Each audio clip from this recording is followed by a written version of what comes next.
At the end of the 19th century, the Danish king Christian IX and his queen Louisa succeeded in marrying their 6 children into the leading European royal families, and Christian IX thus became known as the father-in-law of Europe.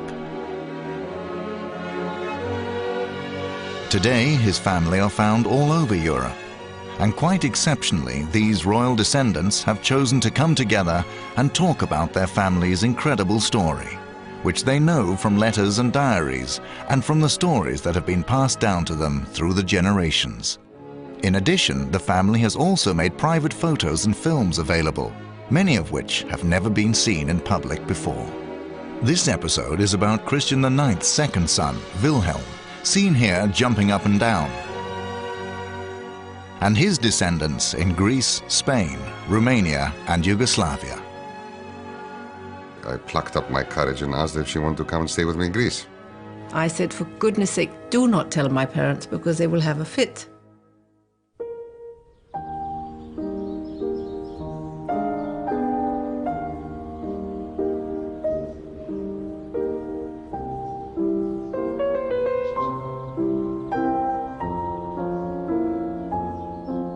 Prince Wilhelm and his siblings know that their father will one day be King of Denmark. But nobody can know that Wilhelm will become king first. Wilhelm was Dagmar's and Alexandra's favorite brother, and particularly liked to ease up a tense or a serious situation by putting a sort of a radical joke or making a fun appearance.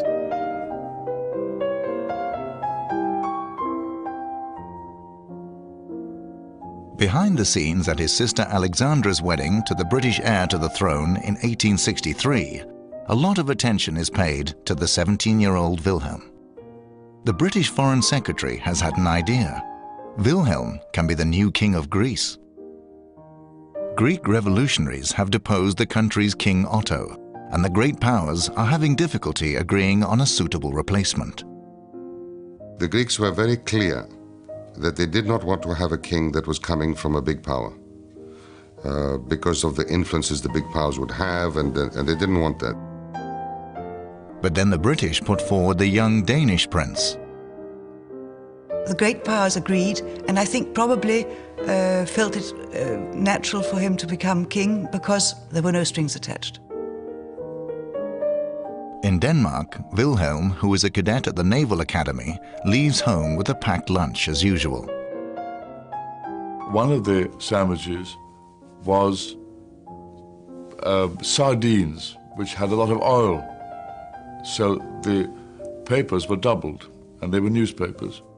And when he went to eat that sandwich, he saw that what was printed on the newspaper was that he had been appointed to be the first king of Greece. He said, "Nobody told me." On the 17th of September 1863, the 17-year-old prince starts his long journey to Greece. And now he is no longer known as Wilhelm, but has had to change his name to George, King George I. And so down he went to Greece with, I think, 1 or 2 Danish aides with him, and then started life as King of Greece. I don't think he wanted to do that. So he left heartbroken Denmark, whom he adored. And everyone was convinced that he would not last. He ruled 50 years, and he's the longest ruler in the Greek history.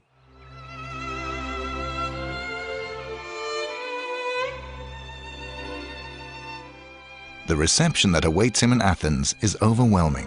And as everyone wants to see the new king, it takes many hours to complete the carriage ride from the harbor up to the palace. He went through a considerable amount of agony because his bladder was bursting at that point. So he discovered a little hut on the side that he ostensibly wanted to go and have a look at, but in reality he had a major crisis on.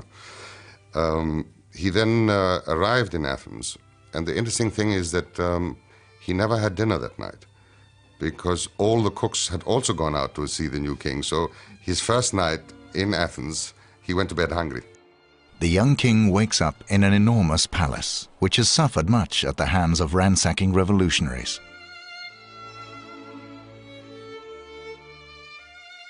George selects a few rooms with a view of the garden, and here he arranges himself as Spartanly as he was used to in Denmark.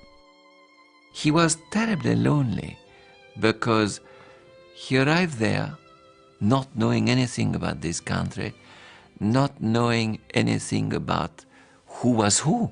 But he was a hard worker. He learned Greek very soon. He wrote in Greek perfectly well. In connection with the appointment of George as king, his father has insisted that Queen Victoria hand over Corfu and the other Ionian islands to Greece. The British Crown agreed, and that's how those islands then came back with the king. When he turned up in Greece, they were handed over. This further increases the popularity of the already well-liked George. George understands that Greece's future is dependent on her relationship with the great powers, and this is a deciding factor in his choice of bride. He chose, of course, Russia, because Russia was the great protective power of Greece. And he said, I'm going to marry there. And he went to Russia and inspected all the marriable Grand Duchesses, because there were many. And he found the youngest, who was 15 at that time. George marries the young Grand Duchess Olga, who is the Tsar's niece. And after the wedding in the Winter Palace, George returns home to Athens with his bride. The only thing she brought with her, other than her clothes, was her dolls and teddy bears. She arrives in Greece, she's 15, first court ball. They look everywhere for her, no Queen Olga. But she has to preside the ball, no? She wasn't found in her apartment, she wasn't found in the sitting rooms. My grandfather, George, got really very nervous. Where's the Queen, where's the Queen, where's the Queen? And she was found under the staircase, playing with her dolls and crying. Because she wanted to be a little girl and not to be a queen.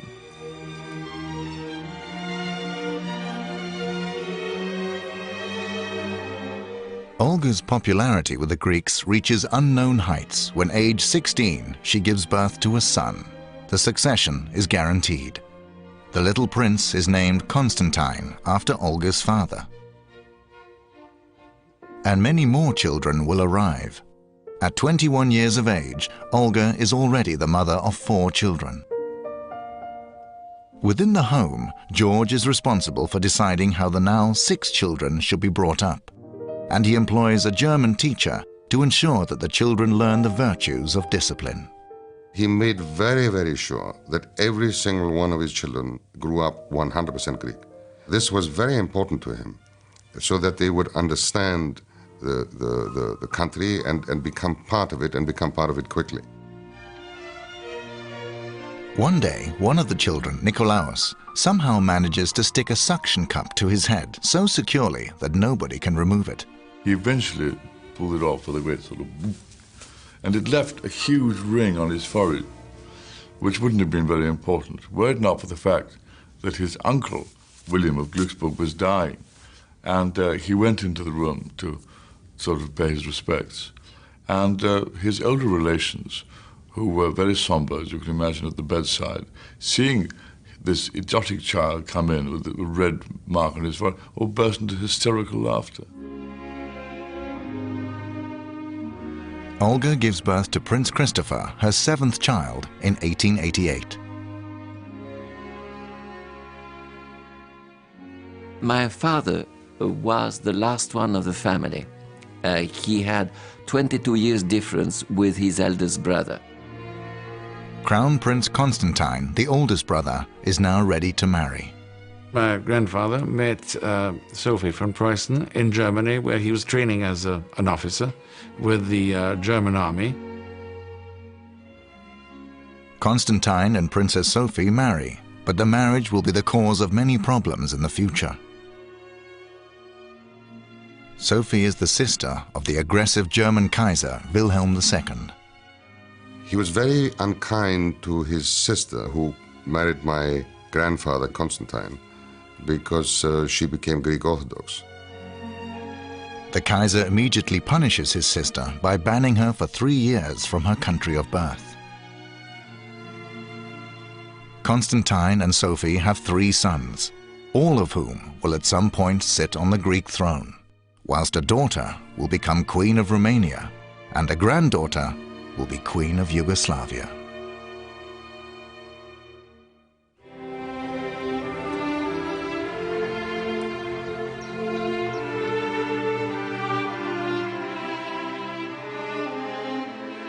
George loves spending time with his large European family. He enjoys the annual summer reunions in Denmark, where he can spend time with, amongst others, his sister Alexandra, who lives in England, and Dalma, who is visiting from Russia. Olga is also made to feel welcome by the family. Her sisters-in-law took her in as a sister, and Queen Olga and Queen Alexandra and Empress Maria Feodorovna dressed in the same way. Obviously that was also the fashion of the time, and also it was not bad for a queen of a new dynasty in southern Europe to dress like the Empress of Russia and the Queen of England. The German Kaiser is not invited to the gatherings in Denmark, and he feels left out.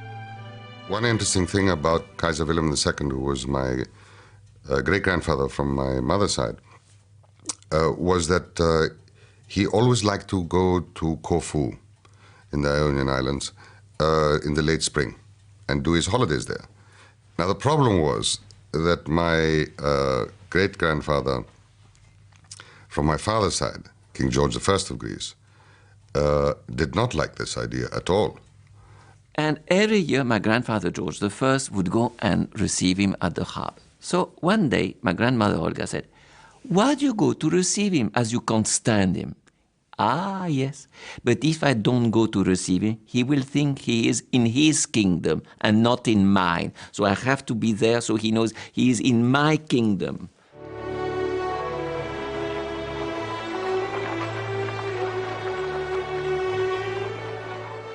King George's second son, who is also named George, but is known by the family as Goggi, leaves Greece to seek happiness in France.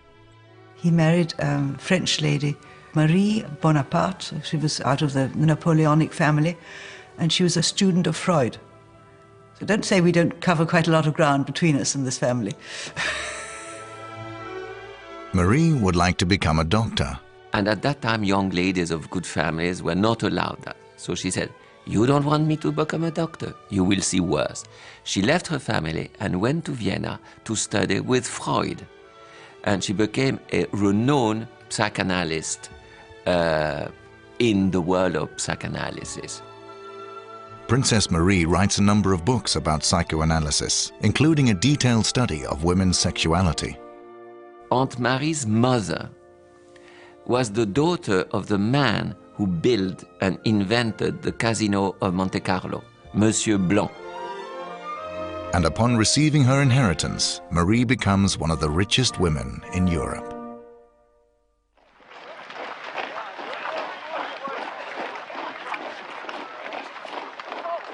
The First Balkan War breaks out in 1912, when Greece, Montenegro, Serbia and Bulgaria declare war on Turkey in a combined attempt to force the Turks out of the Balkans. Crown Prince Constantine is made supreme commander of the Greek army. And after 3 weeks of fighting, the Greeks take Salonika. King George and Crown Prince Constantine are greeted by scenes of jubilation when they enter the northern Greek town. It is George's proudest moment. Every afternoon at about 2 o'clock after lunch, he would take an hour's walk. His son said to him, "Papa, you can't do that because this town has just been liberated. There are a lot of foreign agents and there's a security problem." And nobody was going to stop him having his 1 hour walk, so he took his walk. George looks forward to celebrating his Golden Jubilee in a few months' time. But this walk turns out to be his last. He was killed by somebody in Salonika, by a man, they thought it was an anarchist, but it was only a madman who just got up when he passed next to a cafe and shot him in the back. I met a Russian princess. She told me that she was in the room in the palace in Athens when an aide walked in and said, "Your Majesty, your husband the king has been assassinated." And I asked her, how did my grandmother react? And in her typical heavy Russian accent, "Oh, my dear boy, she just got up and threw up." Greece has more than doubled in size during King George's 50-year reign, and the size of the population has increased dramatically too. Yet from this point, the role of King of Greece becomes a very insecure position. George is buried, and his son will now rule Greece as King Constantine I.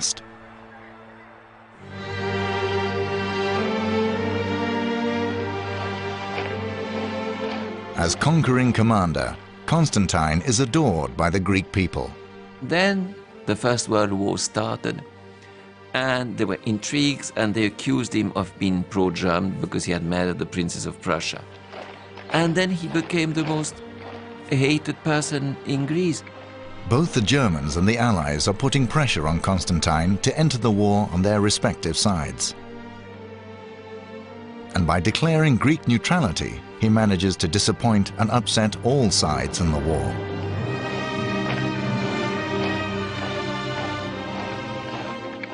In 1917, the Allies demand that Constantine abdicate and go into exile.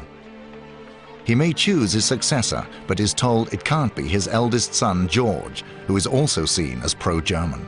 There were 3 boys, and I think it's one of the rare occasions in history where all 3 became king. The first choice is the second son, 24-year-old Prince Alexander, who has been driven to despair by the situation. The whole family had been kicked out, but Alexander. He was lonely, surrounded by enemies of his family. Alexander is nothing but a puppet king. And Greece now enters the war on the Allied side.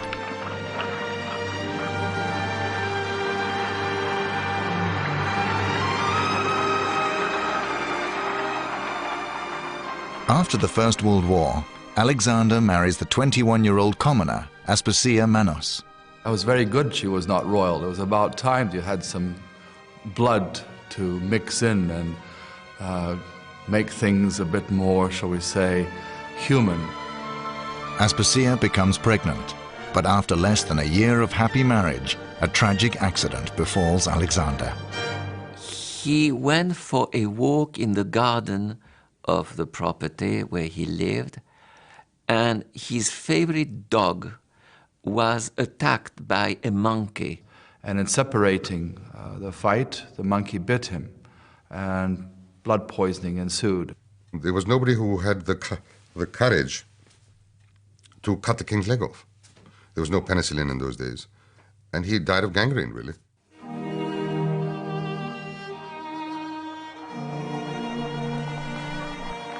Alexander is buried in Athens. His daughter, Alexandra, who was born after her father's death, will later marry the king of Yugoslavia. Through the process of a referendum, the Greeks decide that Alexander's father, Constantine I, should return to the throne. Constantine returns to a country that is at war with Turkey. And 18 months later, the Turks destroy his army, and over 250,000 Greeks lose their lives when Smyrna is obliterated. Because of the defeat and the burn and the disaster of Smyrna, again the public opinion turned against him, saying he's responsible for that. So they kicked him out for the second time. Constantine's brother, Prince Andrew, as well as 5 ministers, are also held responsible and are imprisoned. The ministers are all executed, but with a death threat hanging over him, Andrew manages to flee the country, together with his wife and their little boy, Philippos. Many years later, the boy will become known as Prince Philip, consort to Queen Elizabeth II of Great Britain. Constantine is a broken man, and he dies in Italy just months after being forced into exile for a second time.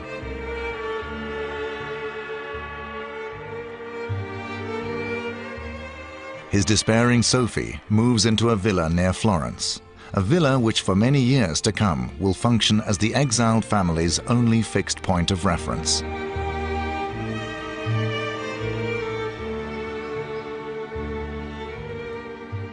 Constantine's son, George, is now proclaimed the new king. Yet in the first instance, George is only able to call himself King George II for a period of a year. Then he too is sent into exile, and Greece is proclaimed a republic.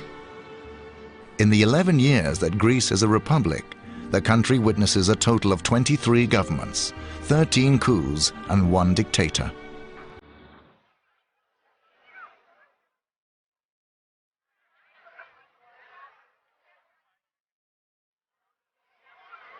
In 1935, the Greek people vote to re-establish the monarchy.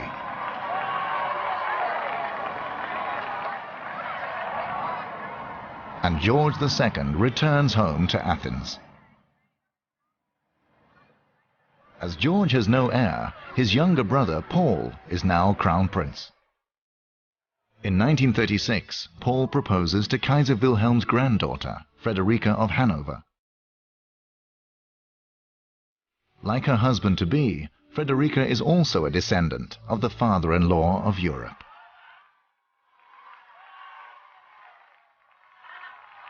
The couple marry in Athens, and the pair, who are second cousins, very quickly achieve a high degree of popularity. The following years see the arrival of their 3 children, Sophia, Constantine, and Irene.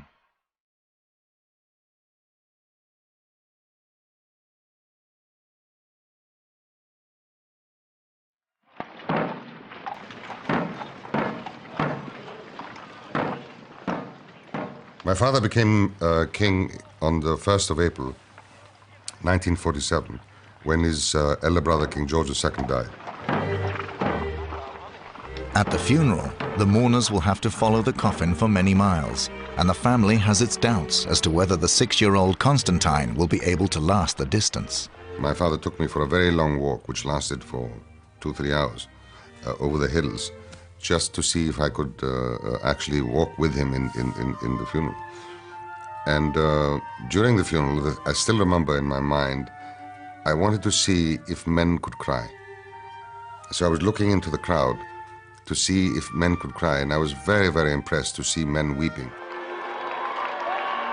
King Paul is now the 3rd brother to sit on the throne, and the Greeks are delighted with their new king.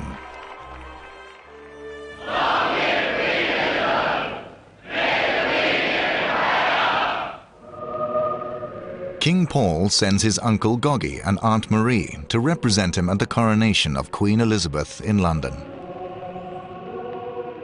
Princess Marie, who during the Nazi occupation of Austria had smuggled her teacher Freud out of the country, is now in attendance as the official Greek representative. She hated that kind of pomp. She was bored to death.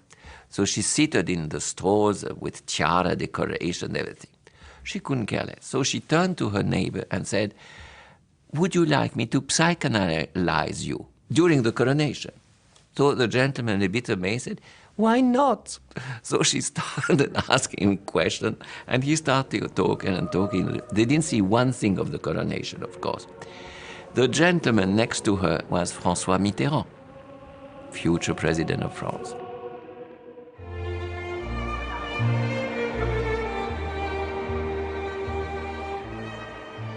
Greece's economy is in a poor state, so Queen Frederica organizes a luxury cruise to encourage tourism, and by inviting Europe's nobility, she hopes to ensure that Greece will receive a lot of media coverage. We were about 300 cousins, uncles on that boat. It was great fun. It was also hoped that some marriages or engagements would come out of that beautiful arena. Tourism blossoms in the 50s, but the cruise does not lead to many marriages. Although the meeting between Frederica's eldest daughter, 16-year-old Sophia, and her contemporary, Don Juan Carlos of Spain, will however end in marriage many years later.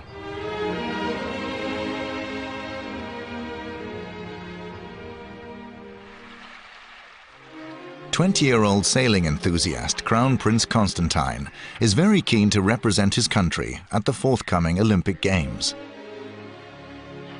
He is therefore encouraged to contact the Danish yachtsman Paul Elvstrøm, I said, who's he? The ignorance at that time was quite considerable.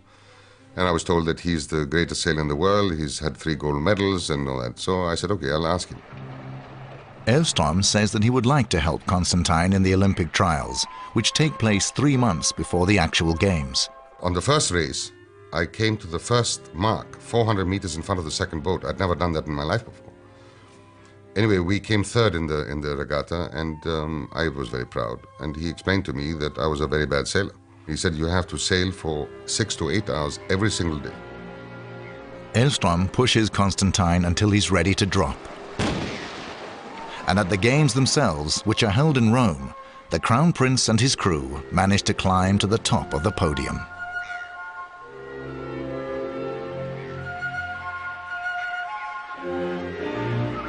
Not since a Greek won the standing long jump discipline 50 years ago has the country managed to win a gold medal, and the celebrations go on for days.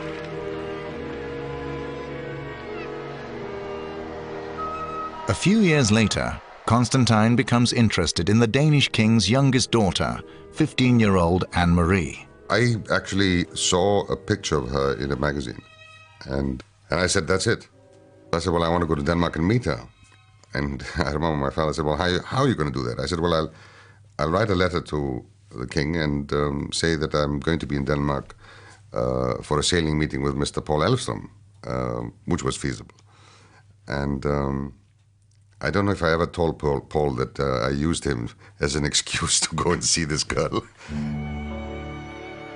The meeting takes place, and some months later, they see each other again at a family wedding. We spent, whatever it was, 4 or 5 days in Athens for the wedding, which was a wonderful occasion. And I think probably there it was that the sort of, we fell in love. They meet again shortly after, and 22-year-old Constantine uses the occasion to propose to 15-year-old Anne-Marie. I said, for goodness sake, do not tell my parents because they will have a fit. Which he couldn't understand, but I persuaded him, and I think he realized that they probably would have had a fit. So it wasn't until, in fact, 6 months after we had got engaged, unofficially, that we did tell my parents. The biggest shock was for my father-in-law. I asked him if I could marry his daughter. And the poor man got such a shock that he got up. He never said a word to me. He just got up, took me by the hand, and put me in a room and locked me in there with no lights. So I had to sort of grope around to find the light, and then I found the light and opened it. And I found out it was in his toilet. And I couldn't understand what I was doing there. And he had gone off to find his wife to tell him that this fellow wants to marry our daughter. What do we do with him? This results in the engagement being made official, and everything looks set for the future.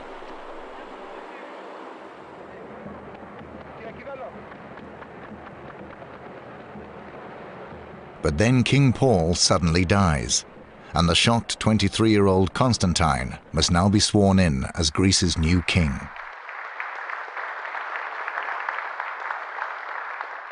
Later the same year, Anne-Marie finally reaches 18, and the couple can now marry. Like his bride and both his parents, Constantine is also a descendant of the father-in-law of Europe. The wedding in Greece was spectacular. I was the first reigning king to get married in Greece. It was a huge wedding from every point of view, from the participation of the people, from the point of view of all the heads of state who came there from all over the world. It was a beautiful day. The whole atmosphere was magic. In the years immediately following the wedding, the young, good-looking couple are the world's most talked about and most photographed royal pair. But problems quickly begin to mount up. When George Papandreou, the leader of the democratically elected government, wishes to replace the Minister of Defense in order to clean up the officer corps, Constantine refuses to allow him to do so. Papandreou resigns, and there follow a number of politically turbulent years before things go seriously wrong. The 21st of April of 1967, certainly in my mind, was the worst day of my life. I mean, you suddenly wake up with a telephone call from my private secretary who told me that they were machine gunning his house down. So I said, what the hell are you talking about? And he said, listen. And I could hear the bullets flying through his house. And he said they're wearing uniforms. So I didn't know if this was a communist uprising or what it was. And then my wife and I, we put on the radio, like every other Greek, to find out what the hell was going on. And there I found out that I had made the coup. I'm sitting there not knowing what's going on, and somebody was announcing that I had made, in the name, not I, but in the name of the king, we are taking over, etc., etc. Well, very shortly after that, my house was surrounded by tanks. And my husband sent somebody down from the police force to find out what was going on, and this person didn't come back. He sent others, several, during that time. They didn't come back, so we realized that was it. Well, there was nothing we could do about it. The next morning, Constantine drives to the military headquarters. He is forced to accept that a group of colonels have carried out a coup d'etat. I didn't see him until late at night, and he looked a complete wreck and was desperate about the whole situation. But life had to go on. And then my son was born. Pavlos was born a month later, so that at least was some joy.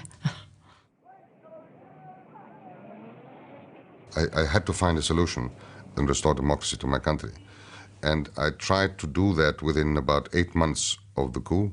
And I tried to lead the armed forces in overthrowing the colonels. It didn't succeed. And so I had to leave the country with my family, and we went into exile in Rome.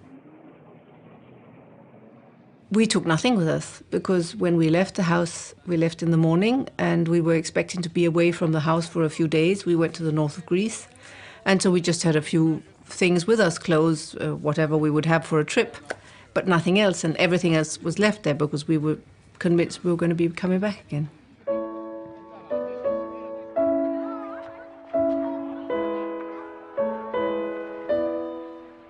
The family spend the next 6 years in exile in Rome until the monarchy is officially abolished by referendum in 1974. Then Anne-Marie and Constantine move to England, where they move into a property outside London. And it's here that the last of the family's 5 children are born. In our families, unfortunately, there are many people in exile. But for King Constantine, I'm particularly sorry because he's by far the more Greek of all of us. I grew up there, studied there, served there, was head of state of the country. I love my country. I miss my country. I'm homesick.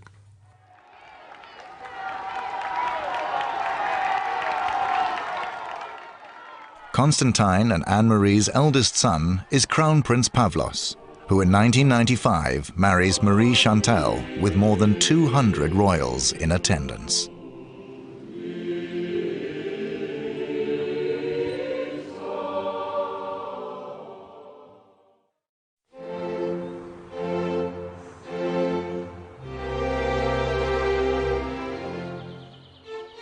Constantine's sister, Princess Sofia, marries the Spanish Don Juan Carlos in 1960.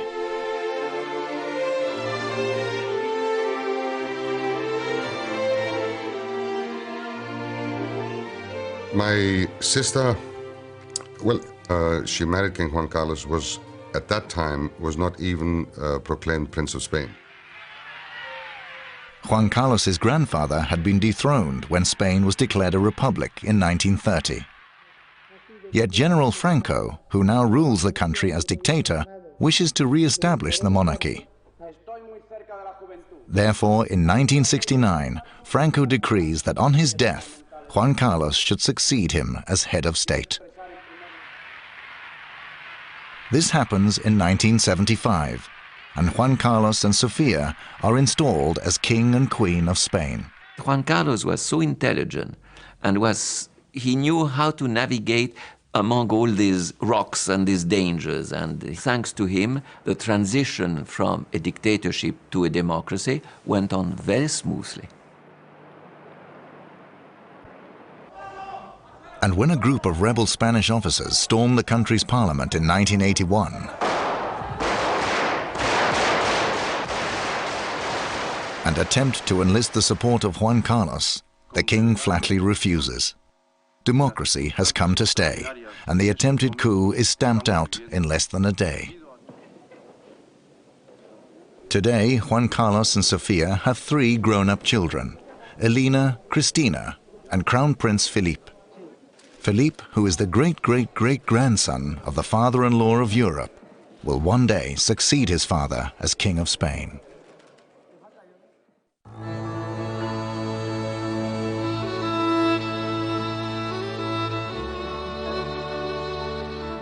Back in 1920, King Constantine I of Greece needs to find a suitable match for his daughter, Princess Helen, and the choice falls on the Romanian Crown Prince. By deserting from his regiment and marrying a commoner without his parents' permission, Crown Prince Carol has already shown himself to be the black sheep of the family. Yet his father has demanded that his son's marriage be annulled, and now Carol is available again. Helen and Carol are married in 1921. And 9 months after the wedding, their son Michael is born. A son who will be king at an unusually young age. Carol of Romania was extremely intelligent, I think rather wicked, very difficult, had a very bad reputation among royalties, was very unfaithful to his wife. Within a year of his marriage to Helen, Carol has already fallen for another woman. She is Magda Lupescu, the daughter of a Romanian craftsman, and when the relationship becomes public knowledge, Carol is forced to renounce his position as heir to the throne and go into exile.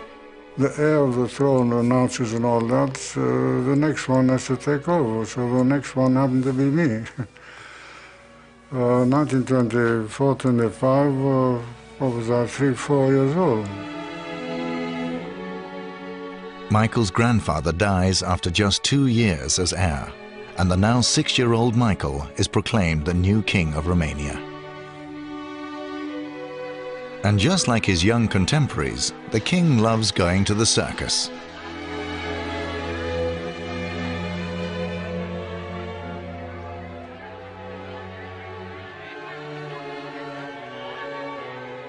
The little boy is exceptionally close to his mother, Helen. My relationship with her was not simply a relation from mother to son. It was also a friendship. It goes further even than a normal relationship. I don't know what we would have done with all the things that followed after. Yet life as a single mother is not easy for Helen. I saw she was very unhappy from a certain stage. Very often I saw her crying. And I didn't go into the details of that, but I knew there was something that was very wrong. And things don't get any easier for Helen when the government, which misses having an adult head of state, suddenly recalls Carol and makes him king. In 1930, 9-year-old Michael is once more face-to-face with his father. If I would have been a snail, if you could say so, I would have gone back in my shell immediately, because I didn't know the man. And then from that moment on, things started getting from bad to worse. As Carol is still obsessed with his mistress, and when she also arrives in Romania, Helen chooses to leave the country. Michael is now raised by a group of officers and is only allowed to see his mother twice a year. These meetings take place in Italy, where she lives until the situation changes drastically in 1940. Carol, who has established an absolute monarchy, is now very unpopular, and he looks to a general, Antonescu, for support. Yet Antonescu immediately exploits his new position to depose Carol. Instead, 19-year-old Michael is now proclaimed king for the second time.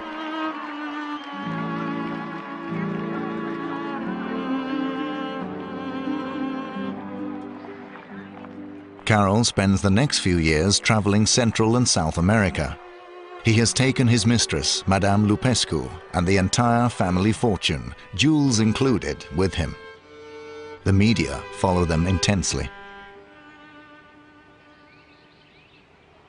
The Second World War has broken out, and when Hitler declares war on the Soviet Union, he is immediately joined in his declaration by the dictator Antonescu. King Michael knows nothing of this decision. My mother woke me up that day that the war was declared, saying that the BBC radio said that we attacked Russia with the Germans, and I knew nothing about it. And I called up the Prime Minister then and said, what about this? He said, well, why didn't you tell me? I said, well, he said that I thought you'd see it in the newspapers. I said, thank you. Michael is strongly against the alliance with Germany, but he is unable to do anything about it until 1944, when Antonescu is lured into an ambush. One day Michael and cousin Ellen decided to get rid of the dictatorship. So they arrested him, and they didn't know where to lock him in the palace. And so they locked him in the strong room of the palace among the silver. The Antonescu regime collapses. 60,000 German soldiers are taken prisoner, and the Russian army moves in. Romania spends the rest of the war on the Allied side.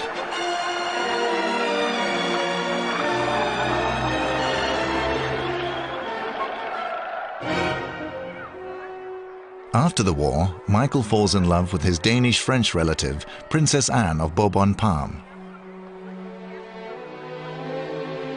Michael wants to marry, but cannot get a clear answer from Anne. It was difficult because he was a king. And I'd been brought up sort of simply, I didn't think I could keep that role in a way. It's a horrible responsibility. So I always said, I'm thinking about it. The Russians have established a communist government in Romania, and in 1947, King Michael is forced to give up the throne and go into exile. He is only allowed to take a few personal effects with him. Anne has accepted Michael's proposal, and his uncle, King Paul of Greece, arranges the wedding. Both the bride and groom are descendants of the father-in-law of Europe.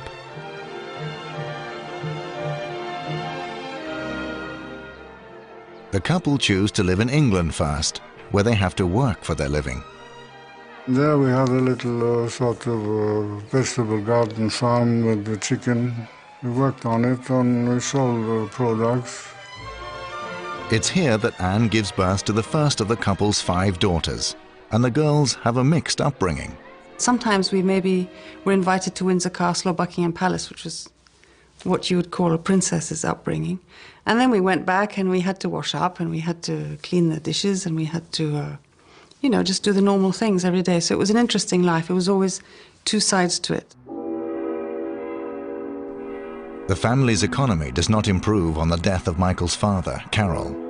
For even though he had taken a multi-million-dollar fortune with him when he left Romania, he has left nothing to Michael. Madame Lupescu, however, continues to live a life of luxury.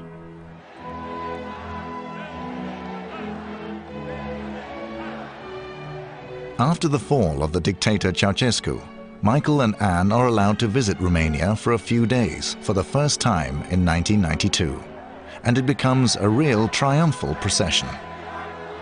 There were crowds and crowds of people, and the more we came across the town, the thicker the crowds became. There were people climbing up into the trees. There were 900 to 1 million people in the streets in Bucharest. That was something which was, out of this world.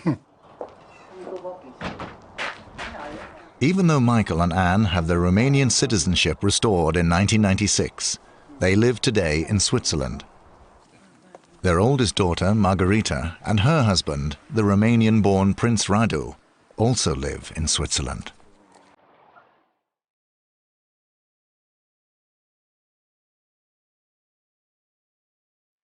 Back in 1934, King Alexander I of Yugoslavia is the victim of an assassination.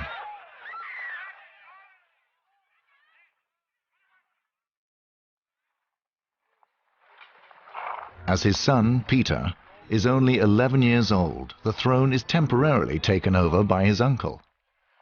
But when in 1941 the uncle enters into a pact with Hitler, a group of officers carry out a coup and proclaim the now 17-year-old Peter as king instead.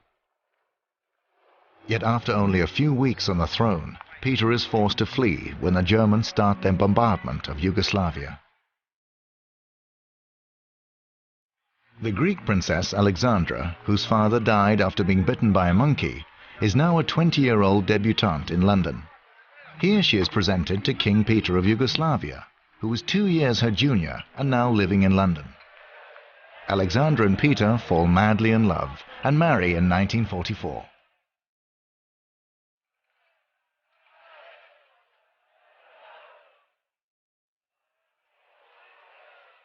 The following year, Alexandra gives birth to the couple's only child.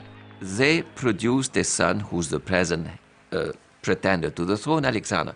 And in order that he could succeed, he had to be born on Yugoslavian soil. So by special law, Churchill made Hotel Claridge's in London for one day Yugoslav territory. So I was actually born in London in Yugoslav territory. Very official, quite an extraordinary event. Alexandra and Peter are very popular figures in London society. They are young and beautiful, and as Peter has a considerable fortune in Yugoslavia, they are wealthy too. We really didn't have a home initially. We stayed at Claridge's, and then there were moves to Switzerland and France. Peter is restless and will not remain in one place too long, so the little family is constantly moving from hotel to hotel. Most of the Balkans is now under communist control, and the Yugoslavian monarchy has officially been abolished. The young couple lose everything they own. They are now both stateless and homeless, and a tragic future awaits them.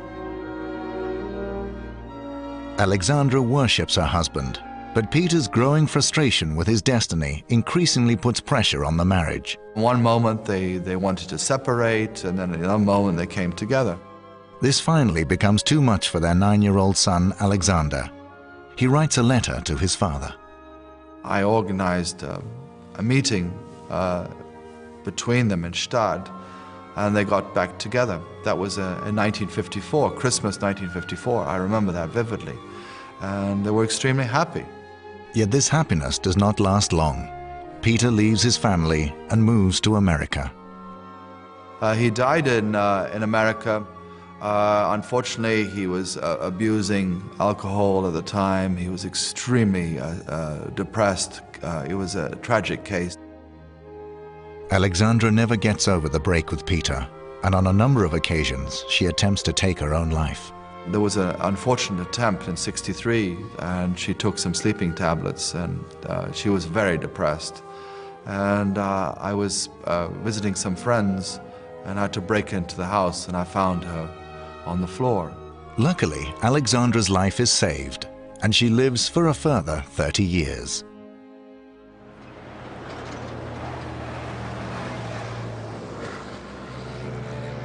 In 1989, Crown Prince Alexander begins working from his home in London to re-establish democracy in Yugoslavia. And in this connection, he gets to know Koštunica, the country's future president. The friendship develops, and with great popular support, Alexander visits his homeland for the first time in 1991.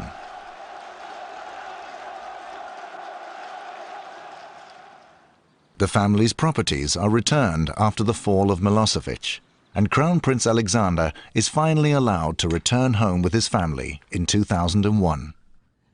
Perfect. Coffee. I think it's thanks very much to this effort since '89, since the collapse of the Berlin Wall, since the collapse of Moscow, as one might put it, that the work with these fine people, that we're actually here.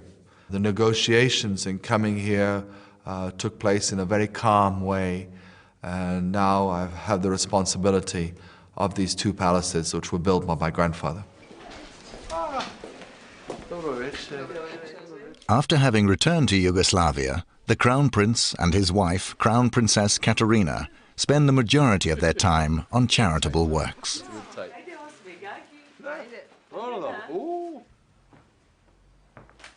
Old King George I's other living descendants include his grandson, Prince Michael of Greece, who is a historian and writer. He lives in Paris with his wife, Marina, who is an artist. And Duke Amadeo of Aosta is amongst George I's great-grandchildren.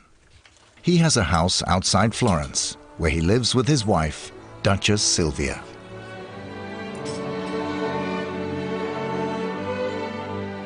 In the next episode, we will follow the two youngest children of the father-in-law of Europe, Princess Tura and Prince Valdemar. Valdemar marries a very special French princess.